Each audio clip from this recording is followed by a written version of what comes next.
大家好，我是陈老师，欢迎大家今天收看我们的直播。今天这个直播开的比较晚，还有跟各位抱歉一件事情哈，因为这一周啊，我们在进行那个补运法会，所以是说老师的更新的速度啊，那是真的是比较慢的哦，因为在准备法会啊，需要很长的时间之外啊，还有名单啊、书文啊、用品啊、仪式啊，这些都要确认好啊，这些都要做好之外。这个拜斗大概需要半天的时间了，然后呢，另外半天我都已经把我的那个 MP 用完了，这个精神力大概都被耗竭光了，因为这做法会是一件很舒适的事情啊，那必须要这个全神贯注去做，所以说通常一弄完之后啊，我的整天大概属于痴呆的状态会比较多一点。好了，这个东西啊，真的是有点，但是到礼拜二啊，我们到礼拜二就可以结束了哈。因为一般来讲，在过去为什么没有说这件事情呢？因为以前我们都是礼拜三跟礼拜天啊做更新，所以是说大家我老师的负担比较弱一点，所以说呢就没有那么大的压力。现在更新多，抖音也要更新，对不对？YouTube 现在也希望能够把它更新回来啊，给大家不要等那么久，及时给大家消息。那但是法会这个事情，尤其是春秋的补运法会啊，真的蛮要人命的哈。其实每一个法会老师都很用真啊，只是这个补运法会哦，因为有那个北斗啊，北斗七星，南斗六师啊，好，然后东斗、西斗、南斗，还有斗老，还有这些很多的各方的神明都要去请安问好，还有请示哦，这个很耗时间哦，真的是头昏脑胀。OK，今天光偏暗一点啊，偏黄一点哦，这个没办法，好的，没办法，偏黄一点，偏黄一点就偏黄一点吧。应该还好吧，我灯应该没变啦，就是那个正面的灯可能打比较强，然后那个摄影机就觉得有点变了。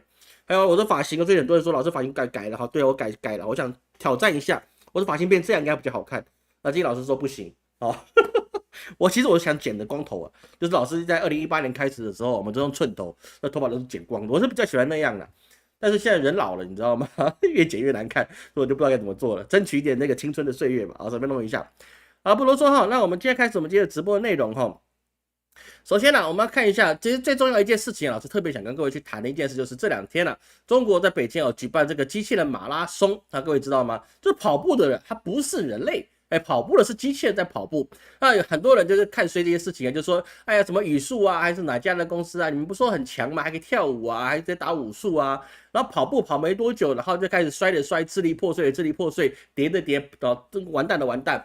哦，那你们的 AI 也没多么强嘛，当然有一些有立场的，尤其在台湾呢、颜色比较大地颜色的哈，通常他们都喜欢看这件事情，说啊，你根本是骗人的东西嘛，以前都很厉害，都是 AI 做的，是不是？各位，你不要小看这个机器人马拉松这件事情啊！当我一听到有这个活动的时候，我下巴都惊到快掉地上了。不是它到底会推出什么样很强大的机器人，这一点都不重要。重要的事情是你做了这件事，然后这机器人已经上线，而且他们可以做跑步的这事情。各位，机器人啊，它最好的运作方法是什么呢？就是机器狗。说白了，因为地球上所有生物啊，最适合就是四足着地。四足着地啊，才是我们这个星球在地表上的生物啊最应该有的形态。站立的是最不自然的一个形态，所以说只有我们人类会有腰椎上的疾病，各位知道吗？就人类才有腰椎上的疾病啊，其他的动物是比较没有了，但是可能老化才会有腰椎疾病，不然的话一般来讲是比较不会有腰酸背痛的状况。为什么人类才有？因为我们是反整个地球生态的，各位懂老师意思吗？如果我们在地心可能没什么问题，但是如果你在地表上啊，你四足的运动啊，像大猩猩这样子可以用手在地上走啊，那是最自然而且对身体最好的模式。说人类是一个非常不自然的模式，那么机器人也是一样，机器狗啊，现在怎么跑都是没有什么太大问题的。虽然不能跟日本那个幻想的那个机器坐骑一样可以爬山涉水，那但是呢，现在在中国他们只能够做到机器狗啊，其实功能是日趋完善。那虽然你不能说它塔在什么 DeepSeek 还是什么东西，但是基本上啊，它是可以做到是在日常生活中很好的辅助的方面。比如说我们之前有提过它的一些辅警啊，就警察旁边的那些辅警啊，就不是人类的，反而是机器狗，它可以就360度的去抓通缉犯，因为你知道他们有那个人脸的摄像头嘛，探头，所以说人群中有通缉犯，它就可以把你抓住，或者有人图谋不轨，它那个机器狗可以立刻的侦测到，因为它不是人类嘛，它可以多工处理这件事情。所以当机器人也能够赛跑的时候啊，这就代表了这是科技的非常重大的一步。怎么样呢？这个其实最重要的事情是什么？最重要的是第一个事情就是它是一个很重大的压力测试场，就像什么？就像 F1 赛车，各位懂老师的意思吗？我们开车就开车嘛，你不可能真的开了 F1 赛车在路上跑吧？不可能。那这个东西本来只会在赛车场出现的东西，你为什么你要去做这个赛车场？就实在推久一点，你为什么要有赛马这个活动？是不是？你为什么不赛狗也是有的，但是你为什么不赛其他赛鸡、赛鸭，对不对？为什么不赛猫、赛老鼠？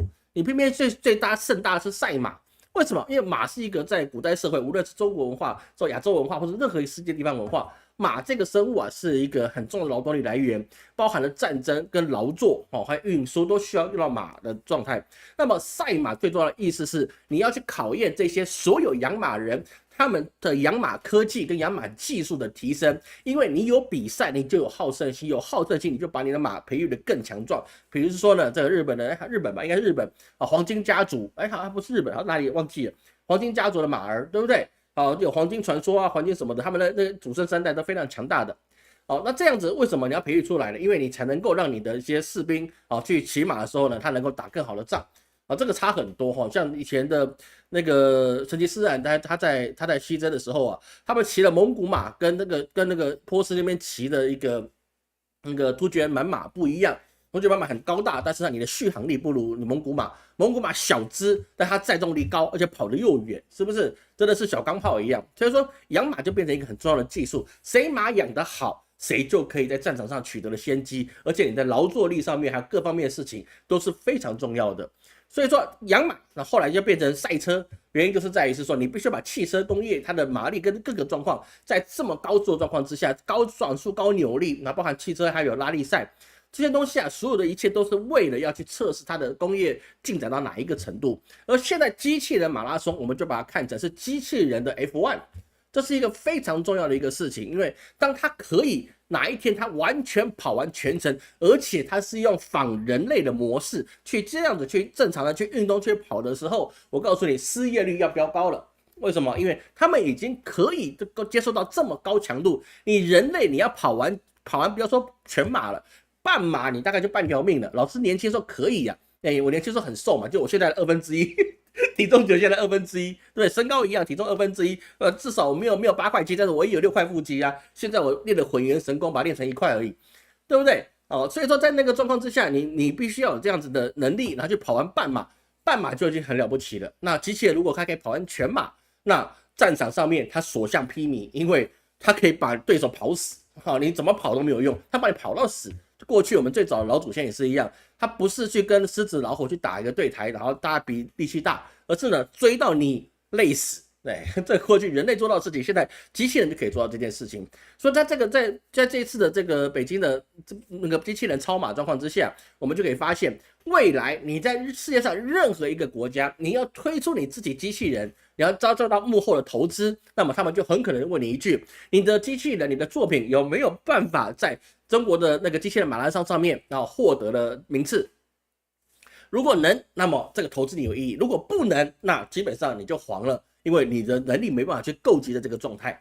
而这个机械人马拉松啊，它还有包含的是什么？包含的是招募了全球的竞争者一起来这边去比拼之外，还有就是说你产业生态链的完整。因为你做一个机器人，它绝对不是一家公司可以做出来的，它一定有很多的各种不同的零件啊，比如说机器人里面还会有油压，或者是液压，或者是电路啊等等相关的，还有芯片啊等等之类的东西，是必须要至少上万家的一个供应商来去组合起这个机器人的能力，你不可能用一家公司就可以成立这个事情。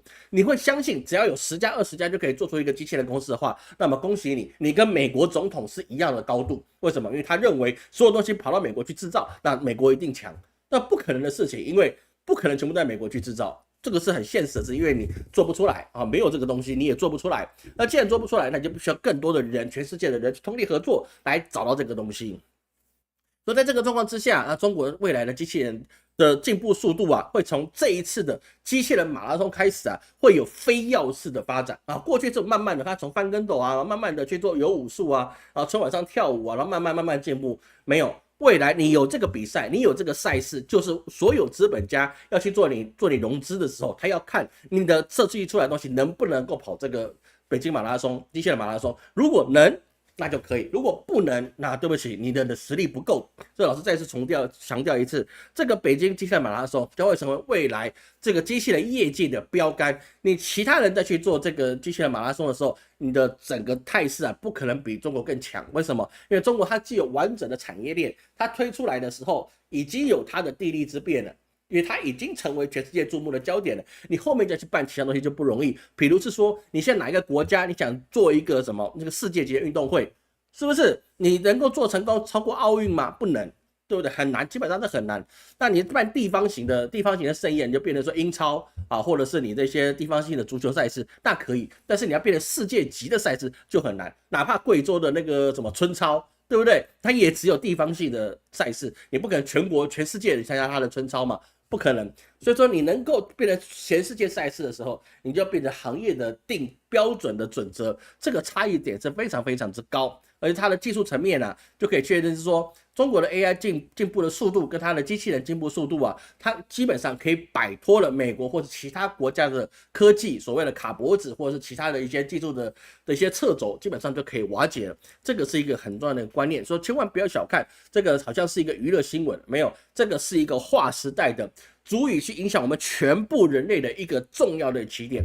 他如果能够跑马拉松了，那么你就要知道，他未来就可以当服务生，未来他就可以跑着送快递，未来他就可以在家里来去伺候我们家的老人家，哪怕残障人士也是一样，因为他可以跑马拉松了，那么他扶你去健走，扶你去做那个日常生活，甚至扶你去洗澡都没有问题。会懂老师的意思吗？马拉松都能跑了，代表它的平衡力非常高，它可以配合的速度跟重力的压力。那么，请问一下，老人的看护就没有问题了，对不对？这样以后我想请，以后我哪天我生重病，我请三个漂亮小姐姐，然后轮3班24小时，这个梦想可能就没了。为什么？因为金老师可能会去变成叫机器人来做看护，是不是？那就没办法了，真的机器人看护了，那就没办法了，因为机器人不会累，它也不会偷你东西，对不对？它也不会说今天痛哪边疼，或者家里有事，然后就突然不见了，不会。所以说，未来所有的产业都会从这个机器人跑步跟马拉松比赛开始，会有一个划时代的变化。各位一定要记住，今年2025年的4月，世界将从这一场机器人马拉松开始，会有一个很大的变化。明年的此时再去办理这个机器人马拉松的时候，整个状况会完全的不一样。我们一定可以看到，至少3家以上的机器人可以跑完全程，而且它不散架，因为第一次散架，它第2次不能再散架了。那么一个机器人能够跑完全程，那整个世界又要变成很大的变化了。哪怕是机械士兵、机械特战兵，你都拿它没办法。然后就像我们以前看的那个 The Terminator 那个叫毁灭战士，叫什么战士啊？就是那个阿诺斯瓦辛格做的那个 Terminator，叫什么魔鬼毁灭者还是什么忘记了。他就真的会变成机器人战士，因为他马拉松都可以跑了。那么他直接派一队的一个连队的机器人去攻占打仗的时候，他的破坏力绝对比现在人类一个师还来的强。因为什么？因为他不会疲累，他没有同情心。最重要的是他没有同情心，对不对？你人可能看到弱者，你还忍不住下手，但是机器人没有，发现敌人歼灭，就这样子结束了，没有考虑这么多。未来的世界就既残酷，但是也既让人家期待。因为当你有这个事情的时候，战争反而不容易爆发，人跟人战争就反而不容易爆发，因为人的敌人就变成是 AI。但是 AI 你又打不过，所以说就变怎么样？进入我们推背图第46项，还没看的去看一看。虽然已经写完4年了但是还没看的还是可以看一看，好吗？所以说各位要去知道整个世界在这个地方会做改变，好吗？好，那我们这个话题到这边，我们看各位有什么问题。汗血宝马，对了，主故事慢，没错。中国才世界标准是没有错的感谢曲老师感谢曲老师赞助谢谢老师黑客帝国OK， 然后那没有，所以我们继续下去那接下来第2季讲的事情当然就是我们这段时间一直没有好好讲的乌俄之战。乌俄之战我们先讲结论，好吧？讲结论，第一个就是乌克兰它到底会不会打到什么地步，那俄罗斯才会满意？基本上目前为止我们可以评断，只要俄罗斯能够拿下南边的敖德萨，控制了它的出海口，还有东边完全占领哈尔科夫，那么乌俄之战就算可以画一个句点了。可以画个句点是这2个地方只要守住，牢牢的守住，变成俄罗斯控制的领土范围，那么乌克兰或者任何一个国家，你想要再推掉重来，然后把俄罗斯打回去的几率基本上趋近于0。因为敖德萨它这个重要性太高了，哈尔科夫跟敖德萨这2个就太高了，高到是说你掌握到这2个地方，那基本上乌克兰已经没有再反抗的能力了。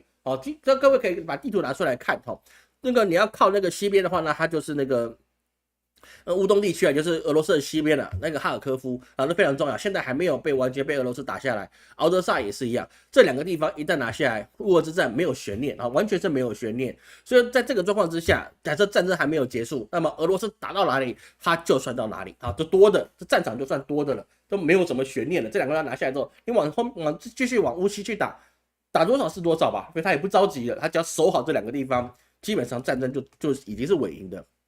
而目前来看，即使是特朗普啊，就川普老先生啊，他想去跟俄罗斯去谈，他也在想一件事情，是不是只要把克里米亚完全承认是俄罗斯的领土，那么是不是这个事也可以结？其实他太小看普丁了，因为他已经看破现在特朗普他现在的状态了。就是说，老师在之前有预测过，这个俄罗斯最希望谁当选，肯定是希望特朗普当选。只要是美国的敌人，都希望特朗普当选，这绝对没有意外的事情。老师过去到第一届到现在再上第二届也是一样，任何的美国的敌人都希望特朗普当选，他只要一当选，美国一定完蛋。所以当特朗普当选之后啊，老师就跟各位讲过，他只要一上任，美国1年或半载，不是1年半哈，是1年或是半年，美国必然发生危机。所以说现在看到6月，他的美债要到期了，6兆美元了，你怎么还啊？拿什么还啊？是不是还不了的事情？那等一下我们会谈这件事情。所以在这个状况之下，俄罗斯现在的胜利的状况是非常强大的。目前俄罗斯已经控制了乌东地区，比如说顿内茨克、卢甘斯克、扎波罗热跟赫尔松的地区。那这个里面有个很重要的事情是什么？美国要不要介入？美国要不要介入的状况，就是取决于乌克兰泽伦斯基有没有跟美国签的矿产协议。但是签了矿产协议呢，还是有争议啊，有2个争议。第一个是什么呢？现在目前目前为止啊，就科学的计算啊，这个乌克兰啊，它的稀土里面有27%到50%的蕴藏量是在俄罗斯的控制之下，也就是说，他们有快一半的这个稀土产地啊是俄罗斯手上的。那么你也叫俄罗斯说啊，你跟美国签好了，对不对？那我就把这个位置让出来，你们去挖稀土吧。可能吗？不可能。为什么不可能？因为俄罗斯也需要稀土啊。为什么？因为那是军工强国啊，他们军事实力这么强，他不需要稀土吗？美国为什么需要稀土？因为他需要他的军事需要啊。那俄罗斯当然也是需要，因为它就是军事强国。所以说这个已经拿到了27%到50%之间的稀土的领土，俄罗斯是不可能送出来的。为什么是27%到50%呢？因为它这里面有一些的蕴藏量是估计的，但是最少到27%啊，最高的50%的稀土蕴藏量是俄罗斯现在拿到手上的。所以说俄罗斯为什么一直打的原因，就是因为除了战略要点之外，那当然它地下的稀土也是很重要。打稀土主义的从来不会只有美国，俄罗斯也打稀土的主意。那么第二个问题就是在哪里呢？第二个问题就是在欧洲，欧洲一直不断的去支援乌克兰，所以说即使那个乌克兰的泽伦斯基想要跟美国投降，跟他去签这个矿产协议，但是欧洲不可能这么容易去答应他，因为这么大一块饼，这么肥美的东西，难道我只要吃你家的大豆大麦吗？不可能嘛，我当然是要吃什么？你下面的稀土，那是最有价值的，能够换钱的嘛。稀土以前不值钱的，比如说中国最早的稀土在开采的时候，那1公克才6块钱，好，6块钱人民币，还不是美元呢。那现在是几千块美元的1公克，所以那完全是不一样的一个事情。就在这个状况之下，你即使你签了矿产协议啊，美国也不一定能够拿到它的那个所谓的矿产，因为毕竟是俄罗斯的手上，你拿不到。第二个是什么呢？第二个就是你要开发这个稀土城啊，那么你没有一个3-5年，你是开发不了的。就光美国现有的科技，你都要开发3-5年，3-5年可以发生很多事情啊。3-5年那个战争如果没结束，那个俄罗斯就可以打到基辅去了，基辅可能都吃掉了。要打到波兰边境去了，这概率是有的，你不能再打3年了。前3年很难打，后3年很好打。为什么？因为乌克兰没人了啊，这个是一个很大的一个现实的一个状态。那么现在来看，乌克兰它在今年2025年的军费啊，达到380亿美元。那么就光靠它矿产协议，能不能让美国人觉得是说，我给你的380亿美元，那么我还可以有赚头，而且我还要怎么扣掉你之前欠我的1000亿美元的军事援助，还有5000亿美元的那些我以后你重建基金所需要用到的钱，那么加起来的钱大概都已经6-7千亿美元了。然后呢，我才拿到你的矿产协议的一纸文书，我也不知道能不能开采起来。那这个划算吗？那恐怕就不太划算了。所以说现在问题不在于是说美国他要不要签，签了是不是能够解决问题？问题是他签了他不见拿到，因为包含德国跟法国，他们也非常在意这个矿产协议，因为什么？因为你这些东西本来就应该本来就应该大家分的，对不对？德国、法国也给了乌克兰不少钱。老师之前一直跟各位说过，这几年我都一直强调一件事情。不要只看北约跟欧洲跟美国这么去挺乌克兰，然后呢，好像是民主必胜或自由必胜，这个是完全错误的。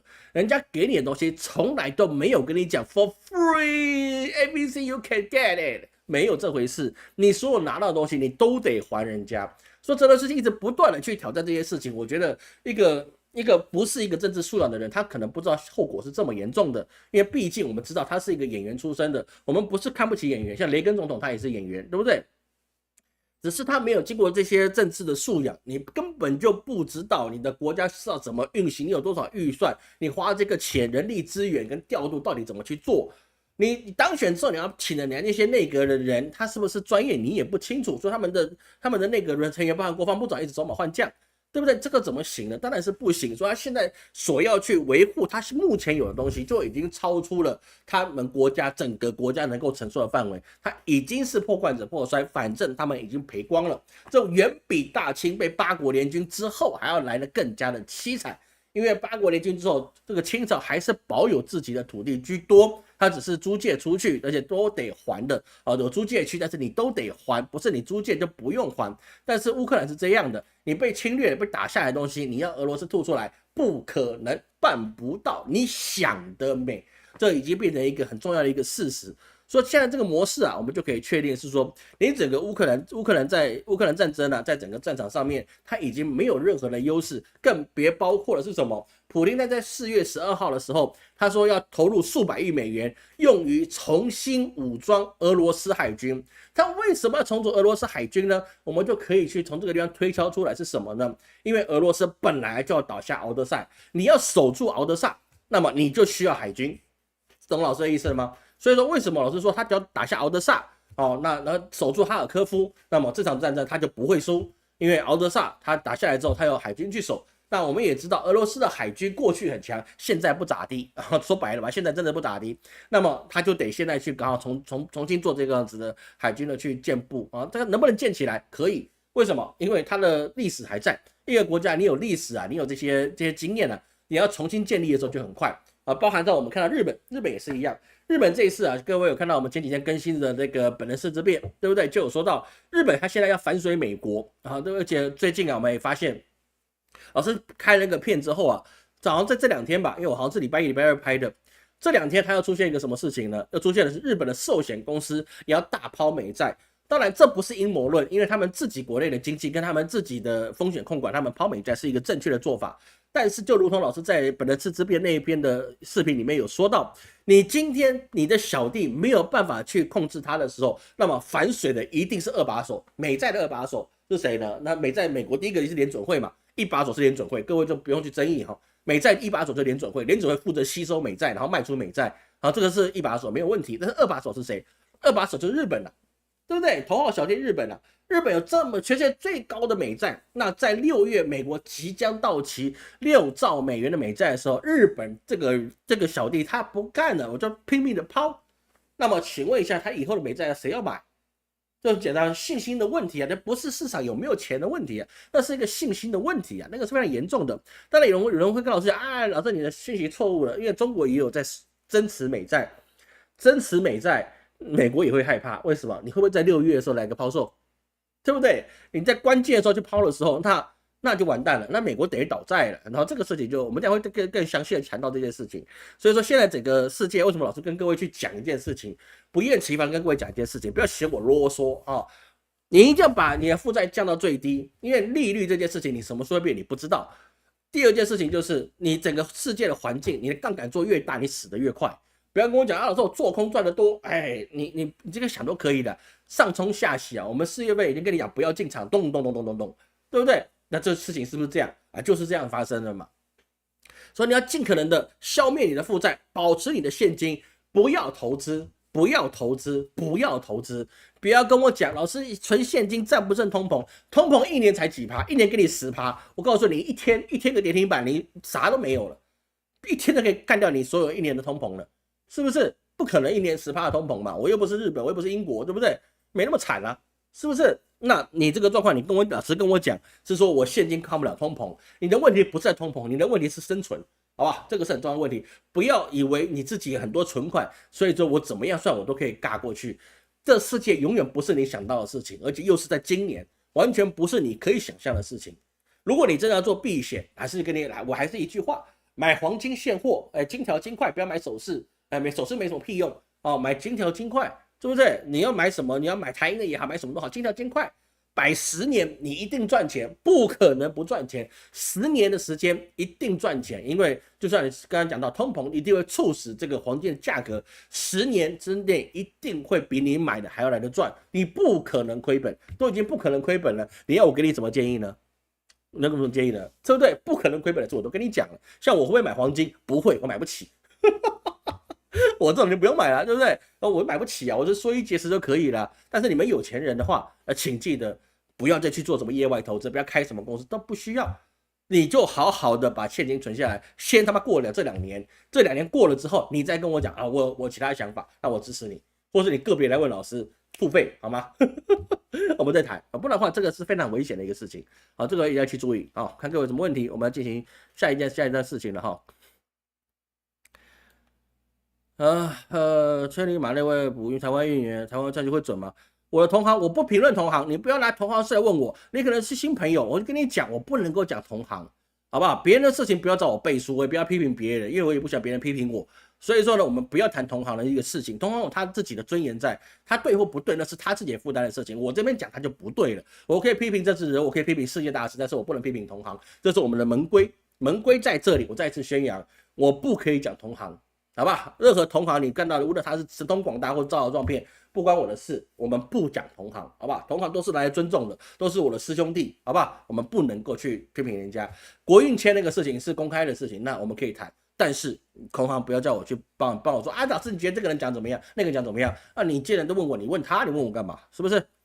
哦，黄金可以买，黄金存折也可以买啊，都可以买。好，只要黄金这些，黄金存折是台银的嘛，台银算现货哦。那个黄金存折你是可以把它领出来的啊，只是会有一些手续费啊。你买了一些黄金存折，你是可以领出来的，但是通常也没什么必要了哈。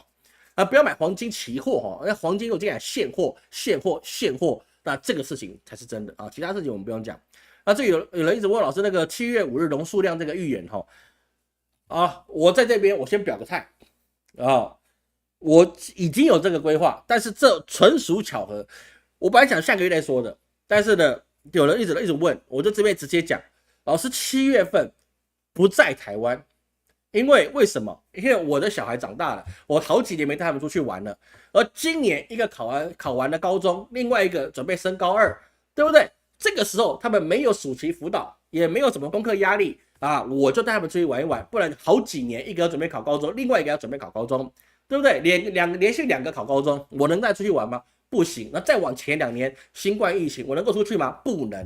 所以说，今年暑假我全家不在台湾，除了办法会我会回来之外，我不在台湾，这个是巧合，我家庭的个人规划，我没有要躲避什么样的天灾，没有要躲避什么样的事情。我先跟你讲，我今年是4月20号。我已经跟你讲，我们要出去旅游啊，出去散心，去哪里不重要，重点是那个时候我全家不会在台湾，跟农数量没有关系啊，跟那些什么黑色新闻没有关系，我就想带我的小孩出去走走。我的小孩各位都看过了啊，我们在过年的时候给大家拜年，好不好？我的长女、二女、3女都给大家看过了，对不对？我们全家要去好好的旅游一下。他们很辛苦啊，所以说金老师也很辛苦，带他们出去走一走、玩玩，哎，看看世界，好吗？我话讲在这边哈，我不在台湾，但是我不是为了躲灾，好吗？我先跟各位讲哈，不要到说老师不仁不义，然后把你们放在台湾，然后自己跑掉哈。发生什么事情那叫纯属巧合，不是故意的，好吗？那个是完全是意外的，好吗？好，来，大罢免与倒戈哪一个台湾更好，好不好？老师染一下头发，我要染了，我真的要染。我去哪里度假不重要哈，我就是要去度假，好吗？但是7月跟8月会有这个中元节法会，我会回来，好不好？法会这个事情啊，这是我的职责，我会回来，好吧？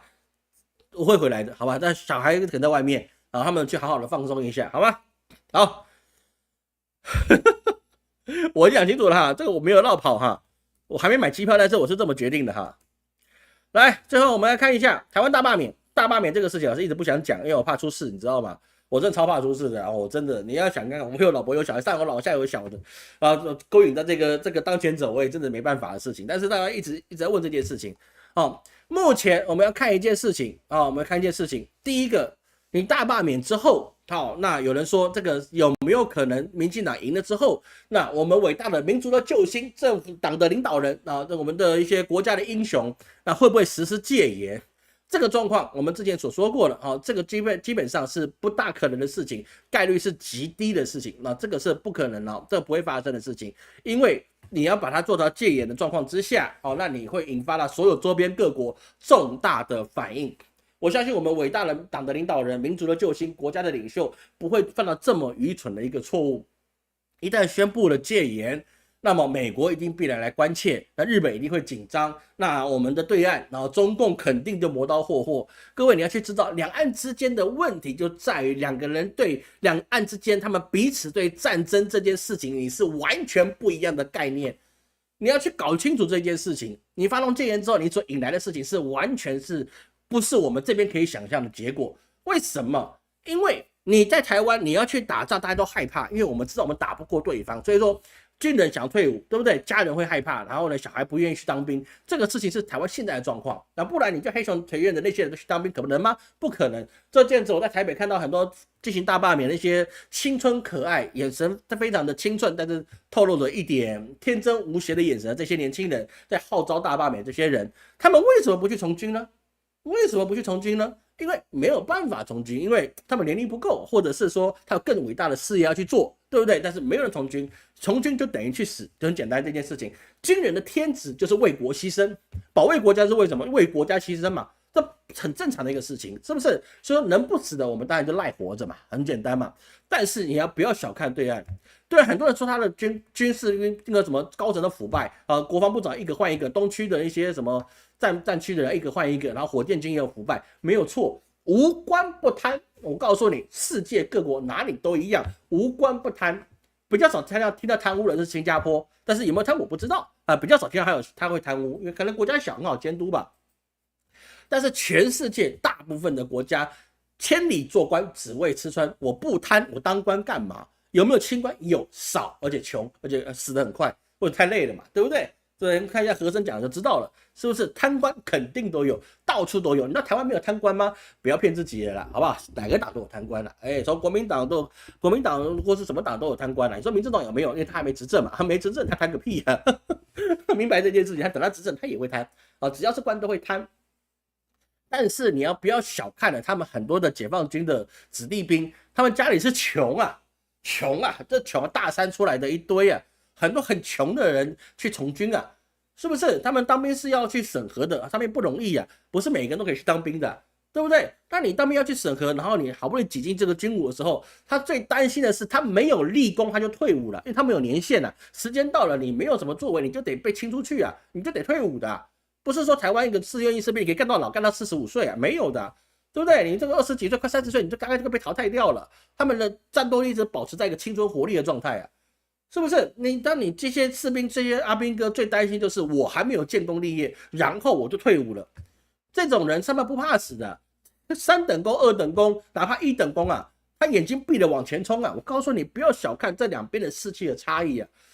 是最基层的士兵就可以决定你战场的胜负，一群不要命的他往前冲，不要说过去的上甘岭这种事情啊，那批人早就死光了，不谈那些人，就看现在的这些解放军的年轻士兵啊，他明知道现在的世界非常紧张，有仗可以打，我告诉你，冲上去打，因为等到什么时候你才能够建功立业呢？你什么时候才有1等功、2等功、3等功可以干呢？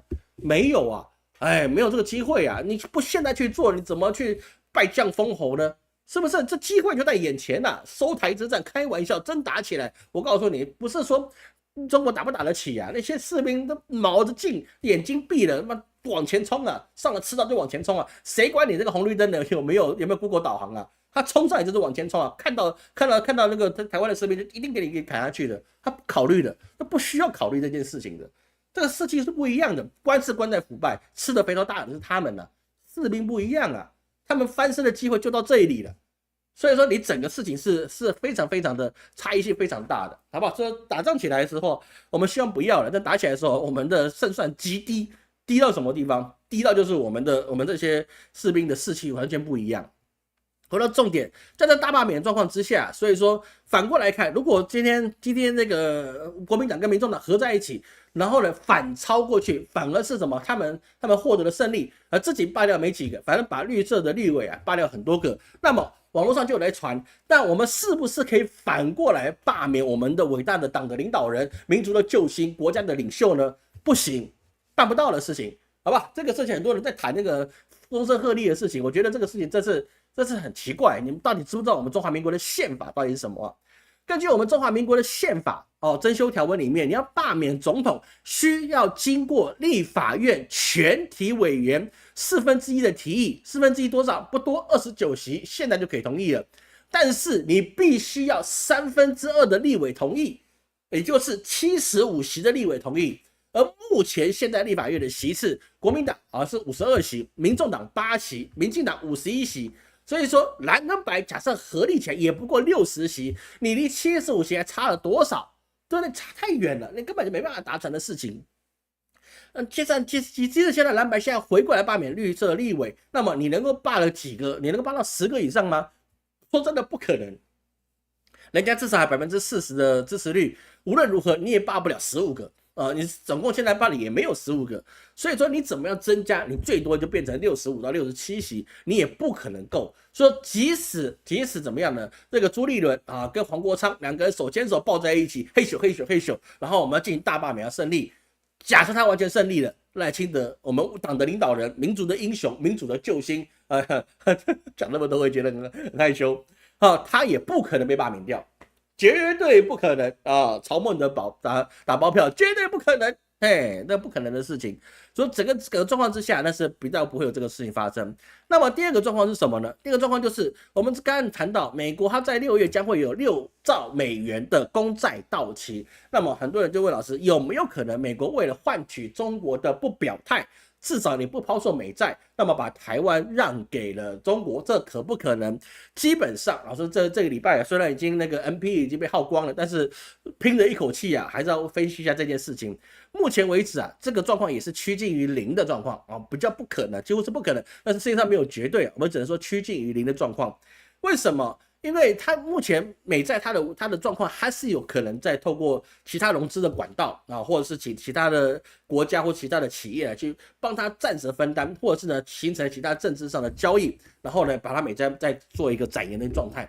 它不会没有办法解决，但是呢它的信用一定会下降，因为这一次你说2个月之内你要搞到6兆美元的现金来去还这个债，然后再去借7兆美元回来去补，那可能吗？可能，但是不容易。为什么？因为买气不如以往，你只能威逼利诱卖个几兆可以，但是你要说6兆都卖掉，最多只能说你要赎回的人，你同时去换新的债，那这个状况就是变成是说你再置换债务的那个再融资的能力或者一些错位的能力，那是可以达到的一个事情。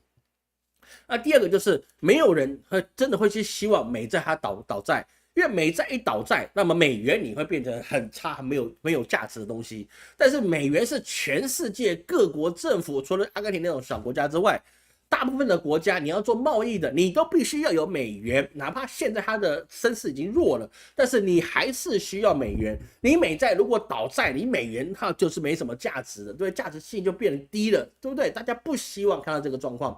所以是说，无论如何，他都不需要把台湾去跟中国交易，因为他一定可以找到办法把这6兆美元给他水过去，然后再去面对12月的另外3兆美元的债务的到期。这个事情是一个很重要的一个关键。所以说你要说他会不会把台湾交易过去，这个很难因为包含了是说你跟台湾之间你会有一些安保协议，还有就是说你有其他党的里面的一些对中国的敌视，你把台湾交易出去你特朗普在党内站不住，那更不要说在野党更会去攻击你。所以说这个事情是很难的，哪怕他过去抛弃过阿富汗现在也想办法去给乌克兰落井下石，但是台湾这个你一抛掉，那是再也回不来的一个事情这个是有很大的一个问题产生。因为台湾它不同于阿富汗它也不同于是这个乌克兰这个是差很多的地方。因为台湾它是一个被塑造出来的内战，完全是被塑造出来的内战。也就是呢，它是内乱，它这个内乱一停了，那么中国会更加的强大啊，这个绝对不是其他国家想看到的事情，这是肯定的一个状态。所以在这个状况，你说台湾被交易的状况基本上是没有这个问题啊，各位可以去放心。他交易台湾这个事情是基本上我们可以说它是不会发生的一个事情。那么问题就在于是说，反过来看，那么美债在这个状况之下，它有没有办法很快的去逃离做这一点呢？在那个之前，我们就先理解到一件事情，是什么事情呢？就是为什么会有这么多的美债到这个时候它突然会到期？其实不是突然。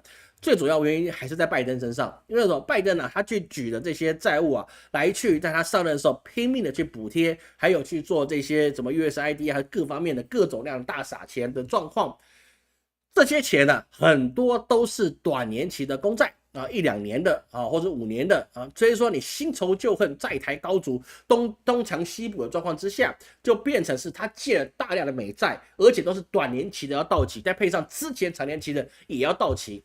两个加在一起就变成了他接他任的那个人就会变得很难干。所以说这一盘大棋是什么呢？是拜登可能一开始就觉得下一任如果我没办法连任，他们可能自己的评估，特朗普他不可能就这样放弃了，他下一年还要再卷土重来。如果他再卷土重来，那么这个摊子刚刚好给他，因为他一定扛不住。各位懂老师的意思吗？所以我们看事情的时候，不要只看是说到期了这个人要怎么去干，而是说这个债它到底是为什么会建立起来的。而当时我们知道，那个在新冠疫情之后美国要重振经济，加上拜登的一个晶片法案，很多事情都需要钱，但是也没有需要这个几兆美元的钱所以这些钱里面就很多争议，我们就可以知道说，拜登他挖了一个非常大的坑，给谁跳呢？给他的继任者去跳，而且他认为继任者很有可能就是特朗普。那这一次他叫贺锦丽出来，贺锦丽其实我本来就觉得他可以赢的，没有赢那就我错了嘛，对，我错了就错了。但是贺锦丽上来能不能解决这个问题？不能，也不能，说白了也不能，因为6兆美元这事情太难干了。唯一能够做到的事情就是他继续用更多的债务去包装起来，然后再给下一任更难看。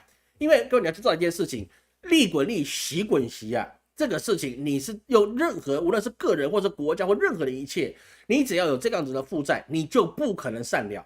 你刚开始每个人欠大堆卡债，比如说中国很多人说他背债背100个、200个，或是有些人卡债信用债花呗什么那么多钱。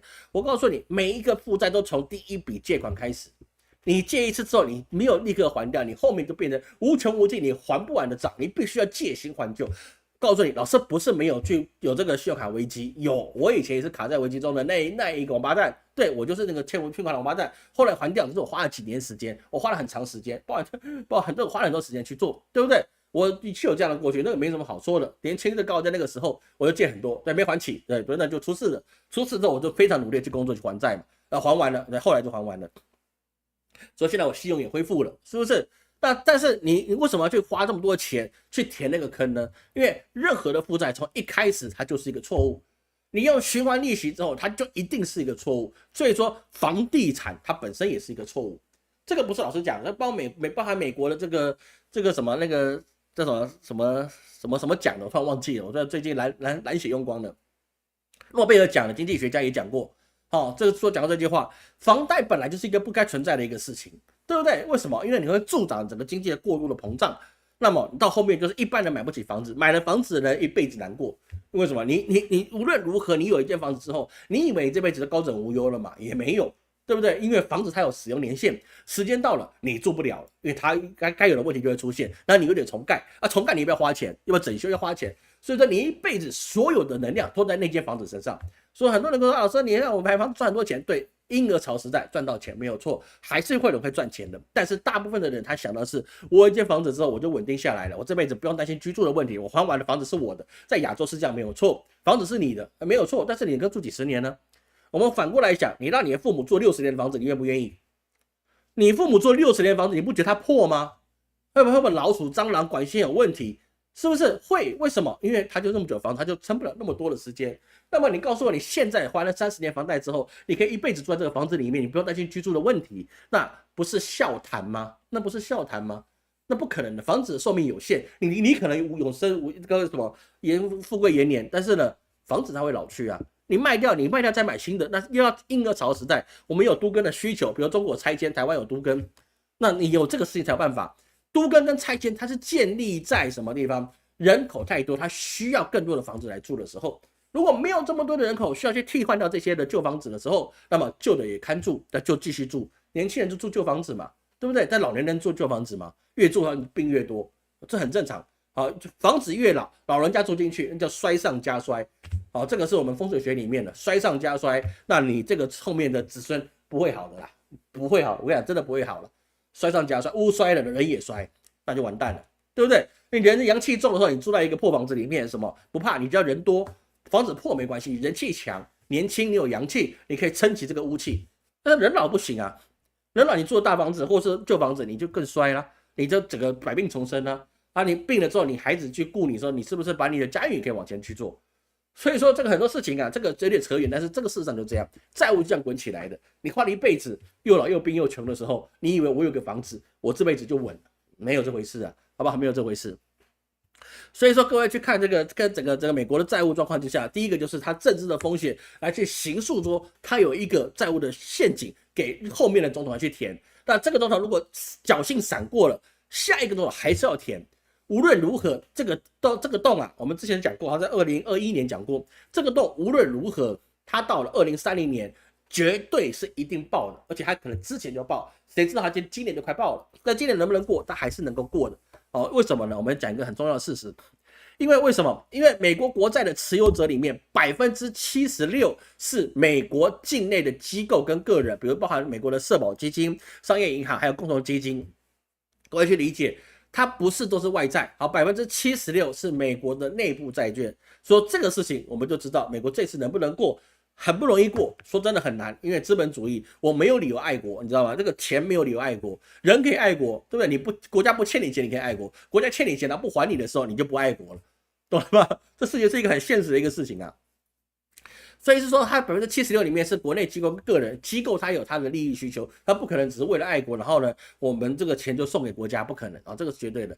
第二个就包含2025年2月的时候啊，他们国内的资金啊，美国国内的资金买入长期美债已经达到1660亿美元，这个是很多的。所以说啊，即使啊他们剩下的24%的国外投资者全部退出，美国还是可以把这些国债把它转成什么？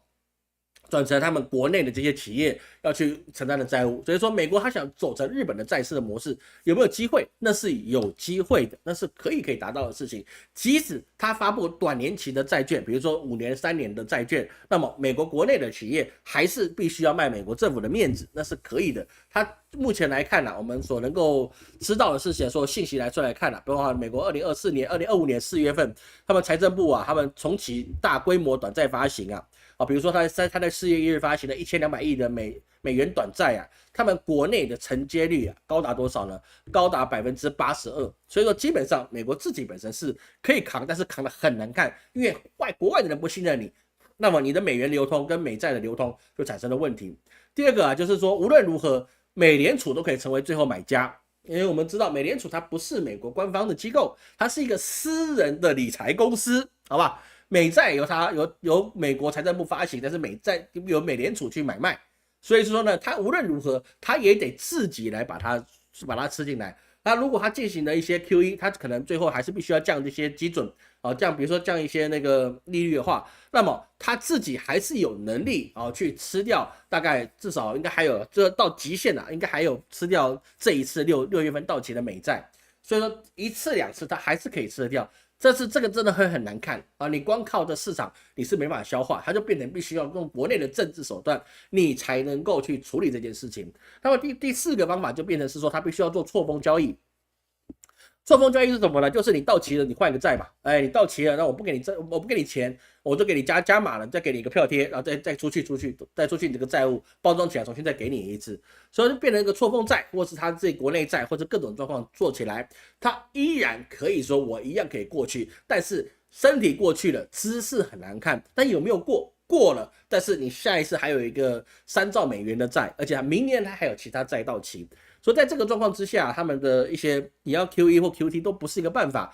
你 QE 了，你通膨就高，通膨高了，那你百姓生活很困难，百姓生活困难，经济就不好，经济不好，你要拿什么去收税？这是不是一连串的状况？加上你的社会福利、失业基金，还有那些所有的一些补贴，你能不给吗？你不给也不行。你家现在已经有100万人去暴动反川普了，你再给他限制下去，那不变千万人反川普了吗？100万人在3亿的人口里面其实是不多的。好，各位不要看那个一些媒体说啊，很浩浩荡荡，大家都在反川普，没有100万人听起来很多啦，在台湾就非常大。但是问题是在美国还有3亿人口这么广袤的国土啊，100万没有多少人啊。我说真的，你部分的街口有很多人啊，很多大城市聚集很多人，那也只是几个街的问题啊，那个不是什么大问题。到千万人就是大问题哦，他没到千万之前都不是什么大问题，抗议嘛，对不对？我们还可以讴歌他们的民主自由吧，是不是？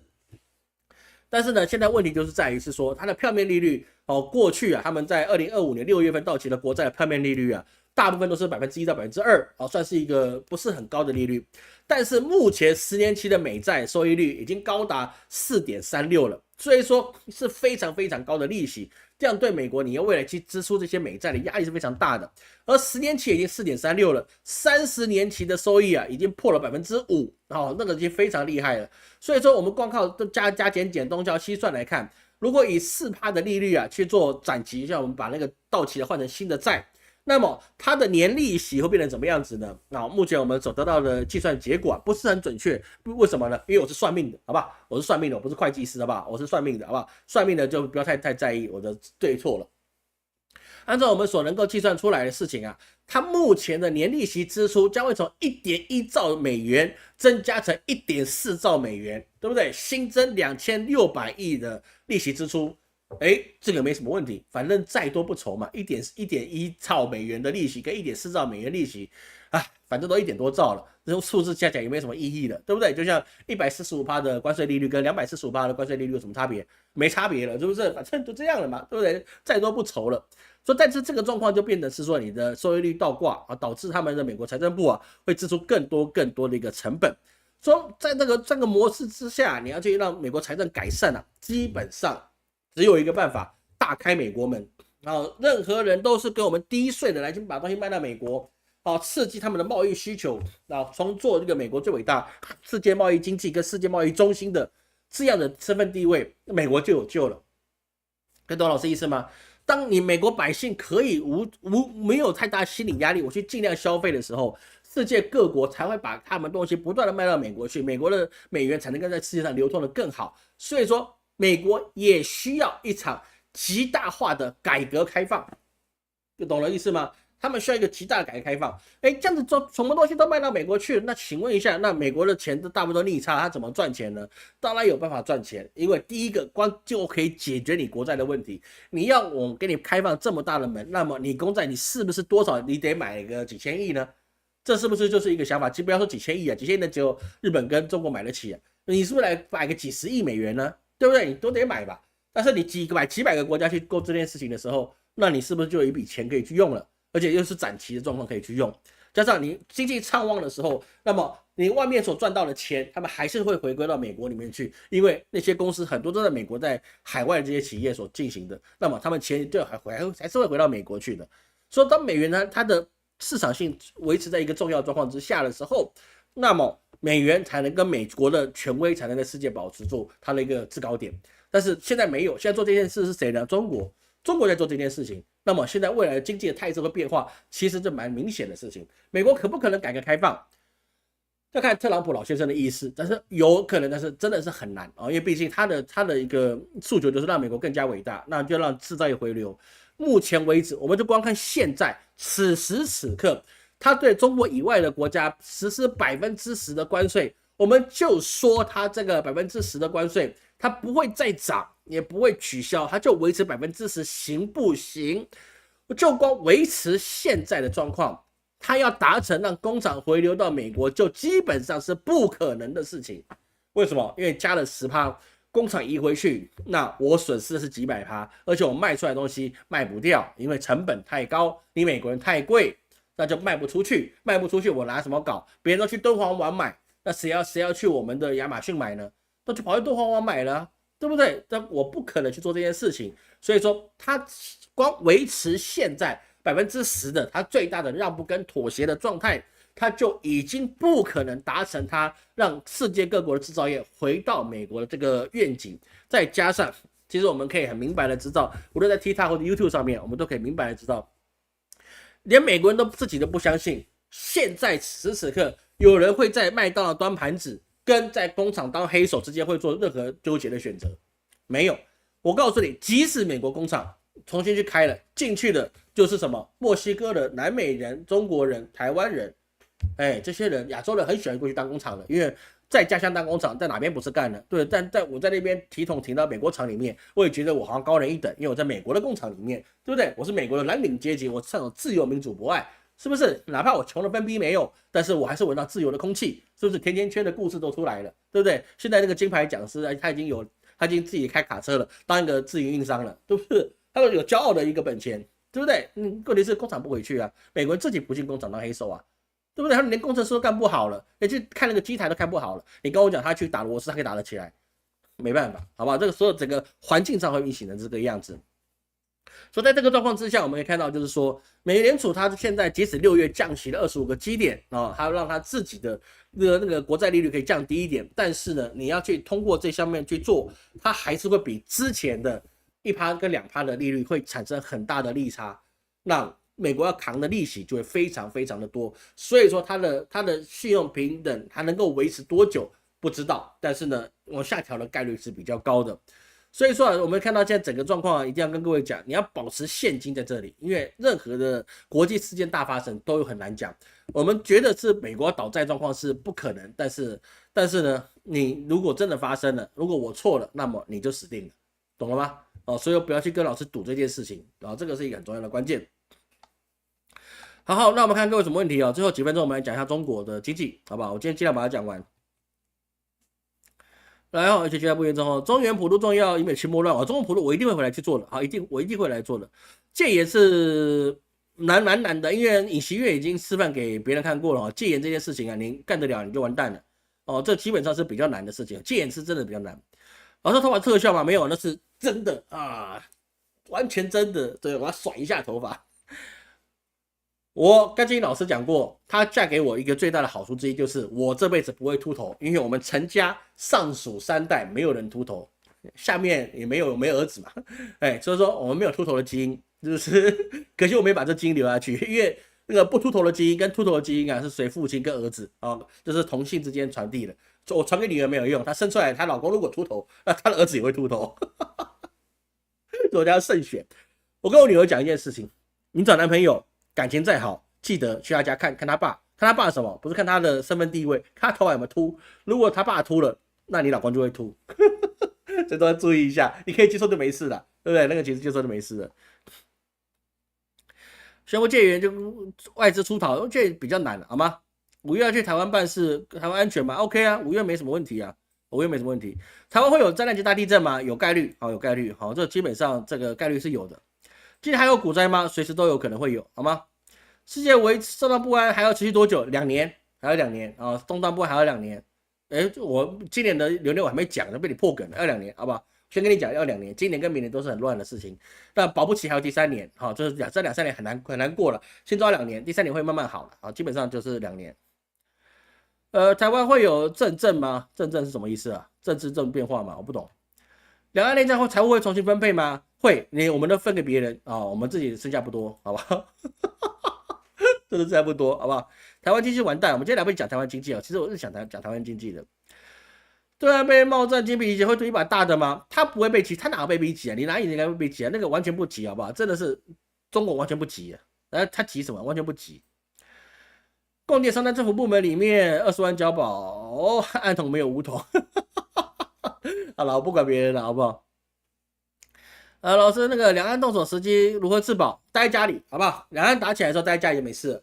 那我就很认真跟各位讲，哪一天真的两岸统一的那个过渡期没事待家里没事，这个是确定的，好不好？其他不用去想。真的发生的时候，你逃不出去了。我说真的啦，真发生的时候，你至少2个月你逃不出去了，别人也进不来，你也出不去了。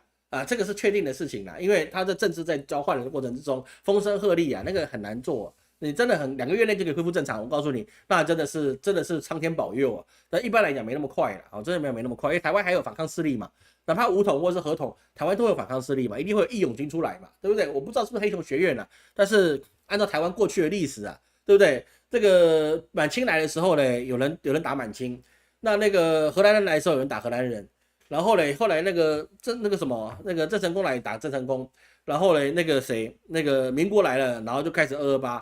好，任何人来台湾都要该被打一阵啊，无论如何都这样。台湾的民心就是这样啊，民族性就是这样，但没办法，这个地区养的就是什么刁民，就刁民，一定要反抗的，谁来我都反抗啊，这个是特色了啊，这个是一个特色，所以说2个月就算短啊，2个月算短了。头发是真的见证过，见证过哦。你公公没秃，老公秃头哦，那吃太油了哦。那么另外一件事情就是公公跟老公之间问题，我没有去讲哦，那不要去，有些事情不要去知道哦，我不得了那个事情哦，好不好？来，最后我们讲一下哈，就我们把这个最后讲完了，不然的话这是很糟糕的事情。所以说我们最后讲到就是什么，中国不妥协，跟各位借10分钟的时间哈。如果中国不妥协，他自己的经济会不会垮台掉啊？基本上是比较难啊，是比较难的一个事情。为什么呢？因为中国经济现在进行就是市场多元化，还有技术自主化这2件事情，这个两管齐下，所以它效果会是蛮不错的。市场多元化，我们从这一次的巴西大肉事件就可以知道了。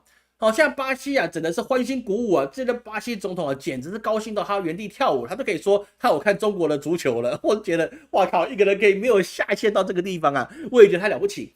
为什么？因为大豆这个东西啊，是一个经济作物是没有错，但是它并不是一个高难度的系数。基本上，老师以前小时候也种过，自己种过大豆啊，绿豆、红豆的我都种过，对，很好种，随便栽一下就可以长大了。我在马来西亚种的，我们马来西亚有庭院嘛，对不对？我就随便种个东西。那么我妈煮了那个绿豆汤，我就拿几个绿豆去种，还他妈真种成功了耶！我操，我在水沟边种的，竟然还种成功了，因为它很容易种，对不对？所以它的产量就很高啊，它的维护成本也很低。但是呢，它是百姓所需要的，比如说这个大豆啊，它20%啊是可以干炸出来的油，剩下的可以当做动物的饲料，而且营养价值也很高，蛋白质都有。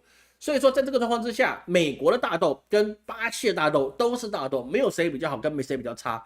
但是呢，美国现在在跟中国打这关税战状况之下，他跟巴西去买，巴西就一次收到泼天的富贵，因为巴西这么小，中国这么大。他要吃的东西就这么的多，那么等于是说，这个客户你只要把持住了，简直是躺赚，这巴西叫躺赚，对不对？巴西一个足球王国，竟然说看中国的男足，哇天哪，你根本是把脸丢在地上了，是不是？踩，对不对？足球皇帝看足球乞丐，你说这能看吗？是不是不能看啊？但是呢，巴西他也说我们还有牛肉，我们还有猪肉，对不对？什么事情我都跟你好好谈。所以说这样子的就可以知道是说，中国现在进行的就是经济的扩张，什么？扩张我们的供应的来源。过去中国跟美国买很多农产品，那是第一阶段贸易协议，然后呢要做一个妥协。但是现在如果不谈了，那我也不用跟你谈，我就直接跟其他地方买。那跟其他地方买状况之下，中国一定有渠道，哪怕贵一点也无所谓，对不对？因为它的渠道多了，别人就给他国际上支持就高了。那未来要说台湾，你说巴西会加入制裁吗？不会啊，不可能啊！跟中国有取代美国订单这么多的一个国家，那为了钱，我干嘛去为了你台湾人去反抗啊？不会嘛，那是你们内战的事情，对不对？那个中国世界只有一个中国。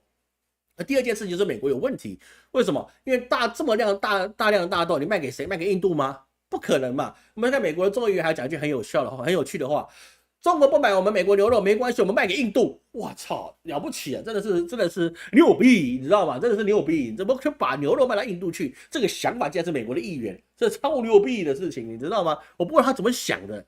难道你的9年义务教育那是荒废的吗？对不对？不应该吧？不是每个人都是眼线万丝吧？是不是？你总该有一些智商吧？这个答案真的很奇怪。所以说，中国它现在进行的市场多元化，就多管道去进口他们所需要的这些物料。这些物料原本是美国份额所占有的大量的东西，现在都分散了给世界各地。那么就很简单啊，就像以前那个封建时代讲的啊，王爷手上一搓手的一些零碎啊，就足够下面的小官啊、小掌柜的吃一辈子。这事情还真的。为什么？因为13亿人消费力就是这么高，中国人自己种的真的不够吃，这是现实。也包含了俄罗斯，他跟中国讲，你们要的原油、天然气我无限量供应。虽然价格可能要谈一下，但是基本上来源也不成问题。所以说，现在中国所要采购的东西，对全世界来讲就是香饽饽。因为什么？因为你需要，我刚好有，那我们就可以谈。反正你跟美国处不好嘛，我也很讨厌他，对不对？那我们来谈一谈。那这个时候就产生战队上的一个问题，就差了很多的一个事情要去处理。当然，第二个再来问题是什么呢？就是美国他提高那么高的关税，它基本上这些的关税87%的成本都是由美国的企业跟消费者去承担。举例来讲，我们2024年4月份对中国的一些关税从34%加到84%，那么美国的普通家庭年支出就增加$1279，等于你大概一年里面1个月里面你有1/3天是白干的啊，白送的。那其他的包含洗衣机、家具一些基础的民生消费家电品，就上涨12%到42%都有不等的，因为他们有所谓的关税附加费。这个好像老师在台湾没有讲哦，我在那个抖音上有讲过，他们增加了所谓的关税附加税。而根据美国的彼得森国际研究基金研究所里面所预测的，如果全面实施60%的关税，那么美国的 GDP 将迅速下降0.21个百分比，而且它就损失了16.6万个岗位。这样子损人不利己的事情啊，是美国当时在做的关税的事情啊，特朗普没有真的去细想的一个事情，因为他把它当自己的公司在做，他没有想他现在进行的是一个国家哦，他完全没有想到这件事情。所以那个事情呢，他在做的时候，包含了那个特斯拉跟苹果啊这2家公司啊，都觉得你是不行的，所以后来才把这个高额关税啊，他把它变成只有10%的事情。但是即使是10%，那你也没有办法承担他们国内的物价通膨的高涨哦，这个也是现在的事情。当然，他现在豁免了中国的那个家电制品啊，它的关税，那也只有1000亿美元的一个额度被豁免掉，那后面的事情还是有啊，这个没办法去完全去避免的事情，包含他们中国有些进口老头乐啊，就是他们那个3轮那个3蹦子，然后他们的电动3轮车，而且进去也是要高关税的事情，它不在它的一个豁免清单里面，所以这是一个很大的一个问题。而更大的问题就是说呢，中国继续撑下去，大家都往中国去站，而美国继续撑下去，他们自己的同盟体系就会开始离散因为你这个事情，各位去理解一件事情。让美国再次伟大，没有人去反对你，因为你要让你自己更加伟大，这是你自己政治上的野心，大家都会尊重你。但是有些事情你能做，有些事情你不能做。当你把所有的钱跟权都想给自己一人去掌握的时候，那么你就变成轴心，懂老师意思吗？所有国际关系里面，你就把自己变成一个轴心，而且是高速旋转。高速旋转意思就是说，我要做很大的改变，然后我不管你们。你在一个轴心高速旋转的时候，你越靠你外围的人，你就越大的离心力。越大的离心力的状况之下，他们就越不会去挺你。这个事情各位可以理解老师的意思吗？所以当一个国家你又是你经济很够大的时候，你要做的事情就要足够缓，足够可以谈，而且你要确定每一个人跟你站在有一定的利益关系上面，那么你去做的时候，你才能够维系这个利益关系的成长。所以说我们看到很多公司他们的什么那些各什么2代啊，无论是官2代还是你的商2代啊，都一样。2代3代为什么很难富过3代？原因就是你下面的人就觉得我一定要去打破这些老迈的这些干部啊，还有一些过去的这些藕断丝连的东西啊，我要大破大立，到最后都把公司干黄了，不然就是把自己干出去了。为什么？因为有些事情你是必须利益结构做起来。就像中国有一个电视剧讲的台词很好玩，你寒窗苦读19年，你能够比得上我经商3代吗？这是不是很现实的事情？很现实的事，因为利益结构绑在一起的东西的时候，不是你一个想要努力的小伙子你就可以突破的。说你的权力越大，你的版图越大，你做事就要越小心。而特朗普他是一个全世界最大的领袖，他做事不小心。而中国我们看到习近平他做事就很小心，包含他这一次不断出访的这些西班牙或者其他拉美国家，就是因为他拼命的去维护这些利益关系。我都亲自来跟你谈了，你不给我面子行吗？而且我带来了，我不但人来了，我不但嘴巴讲话来了，我还带了订单过来了，是不是？那么你跟我谈，你就立刻可以得到生意，立刻哦，我不是跟你谈完之后回去再商量，然后慢慢看什么时候落实哦。美国过去就这样，我跟你谈完之后，我回去看能不能落实，国内反正对不起，我们这谈的不算，不是哦。习近平出去就是我带了钱出去的，我到了现场，我的所有的钱都在后面跟着，你只要跟我好说话，这些钱都是你的，钱是你的，东西给我，钱给你，好不好？这个是可以谈的一个事情。说中国现在它不但是有自己的一个多元化的模式，加上它自己也有自主的晶片上的突破，还有自己的光刻机，所以未来我会看到西洋的高科技产业。现在我可以跟各位讲，3年之内必然由中国独领全世界的科技。我现在可以跟各位讲这件事情了，过去我还有点怕的，对不对？说3、5年，不要说我说3年以内，中国必然引领全世界的科技，都由中国去做主导。为什么？因为它有自己制造芯片跟光刻机的能力的时候，它已经无人可挡了。它不但有设备，还有人，还有钱，还有它的消费人口。请问它怎么输？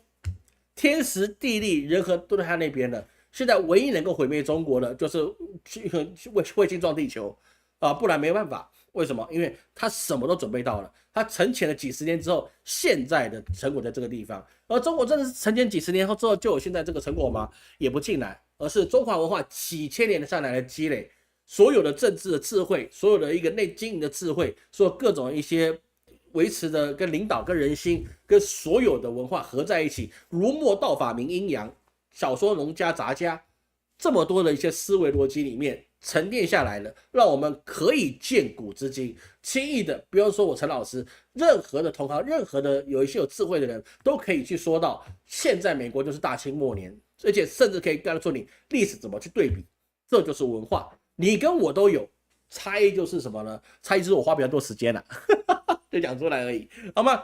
好。所以说这个台湾的问题我们现在来不及讲但是我们现在能够讲就是中美博弈状况之下中国基本上可以确定它是大胜了，不但是这一次的贸易战胜，未来的科技战它基本上也会胜，而且美国这一次的关税问题它可能会让更多的国家选择去美元化。所谓的去美元化是去美元单一货币贸易化。它会采取了多元货币的贸易。当一个世界贸易从美元为主的状况之下变成多元货币贸易，甚至是本币交易的时候，那么就不会产生下一个经济霸凌的状况产生。哪怕中国也办不到，因为有了美国的前车之鉴，你觉得其他国家会笨到把所有牌压在中国身上或压在欧洲身上吗？不可能，每一个人都会觉得分散风险比较好。好，感谢各位今天收看那我们今天的主题在这边台湾的经济我来不及讲了大概就这样吧，好吧？来，让巴西出球足球，普丁看到个小翻车。感谢 David， 感谢 David 赞助感谢 David 赞助台湾5核6代机打什么仗？不可能赢，绝对不可能赢绝对不可能赢的。台湾没有空间了台湾经济真的是差到一个不能再差了。我说真的没讲，我觉得也放心一点，不然我觉得大家要举报我说你够唱衰台湾，你是中共同路人，靠腰嘞，这个我不是很倒霉，我觉得很糟糕的事情，好不好？好，那我们的那个法会还没办完老师最后讲一下我们的这个补运法会还没办完到下周2时候我们才会完斗基本上都是5天了。所以你看过去的5天，我到礼拜3就轻松，所以说你看不出来我很累。但是现在没办法但是我每天都需要更新。但是不用担心，5月份的流月运势解析还有生肖运势解析绝对不会不公开不会拖到5月，好吗？一定会跟各位去提早知道我们5月份到底会发生什么事情，好吗？感谢各位今天收看。最后，老师还是跟各位讲感谢各位一路的陪伴。我们现在有教各位的技术，就是包含了8次的通识班、师资班，然后我们的在这个月底或下个月初，我们会推出我们的风水教学课程，一样第一段报名的都便宜，后面的会比较贵，后面比较贵，我慢慢去涨价，好吗？风水这个东西，江湖一点诀，很多东西你可能在其他地方听过，但是关键在我手上，学会这个关键，你这辈子包你你自己的家族，你自己的公司，你就知道怎么样随时去调用你的布局。太阳底下没有新鲜事，或许你买了你会觉得谁不是有讲过吗？对，但是你没有关键，有了关键你才知道它的命门在哪里，怎么样才知道九宫飞星原来是这样飞的。你原来只有这样飞吗？原来也不是，它还有另外一个角度，怎么样把气放进来？感谢各位今天的收看，我是陈老师，我们下次见。